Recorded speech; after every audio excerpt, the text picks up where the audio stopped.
BPL এর জন্য প্রস্তুত সিলেট। এনসিএল টি-20-র কারণে উইকেট পর্যাপ্ত বিশ্রাম না পেলেও রান উৎসবের প্রতিশ্রুতি দিচ্ছে বিসিবি। তবে ঢাকার মতো টিকিট নিয়ে আগ্রহ দেখা যায়নি চায়ের দেশে।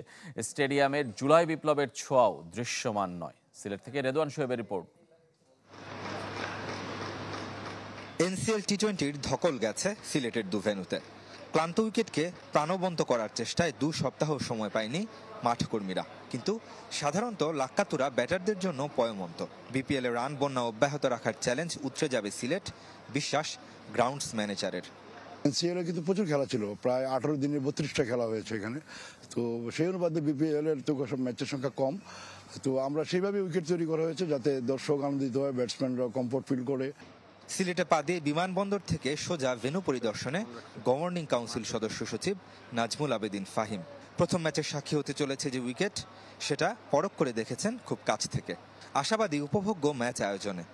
দেখে মনে হয়েছে যথেষ্ট ভালো ফার্ম উইকেট, উইকেটে যথেষ্ট ঘাস আছে, উইকেটটা টিকে থাকবে, একটা লম্বা সময় টিকে থাকবে মনে হচ্ছে। তারপরে উইকেটে খেলা যখন শুরু হবে তখন আসলে বোঝা যাবে, কিন্তু দেখে মনে হচ্ছে উইকেটে যথেষ্ট ফার্ম। তবে জুলাই বিপ্লবের ছোঁয়া দৃশ্যমান নয় দেশের সুন্দরতম স্টেডিয়ামে। নেই গ্রাফিতি, রং তুলির আঁচড়।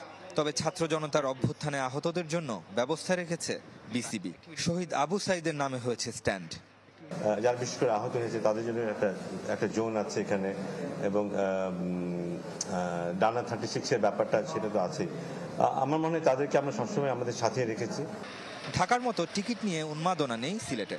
স্টেডিয়ামের মূল ফটকের পাশে টিকিট বুথে নেই লম্বা সারি। অনেক ভালো আছে, কোনো গেঞ্জাম নাই। আমরা আলহামদুলিল্লাহ সুন্দরভাবে টিকিট নিতে পারলাম। এখানে মাত্র আছে 500 টিকি, 600 টিকি এবং 150 টিকি, 200 টিকি, যেগুলো টিকিট অ্যাভেলেবেল এগুলো নাই। এক্সপেন্সিভ যেগুলো টিকিট ওইগুলো আছে, বাট 250 টাকা 300 টাকা যেগুলো টিকিট ওইগুলো আমরা পাচ্ছি না। যে 250 থেকে 300 টিকিট আছে এগুলো 500 করে বিক্রি করবে আগামীকাল সকালকে, ব্ল্যাকে হোক আর হোয়াইটে হোক। অনলাইন ব্যাংকের বাইরে 2000-এর চেয়ে কম টিকিট বিক্রি হয়েছে এদিন। ম্যাচটিতেও টিকিট কেটে খেলা দেখার সুযোগ থাকছে। রেদওয়ান শোয়েব, চ্যানেল 24, সিলেট।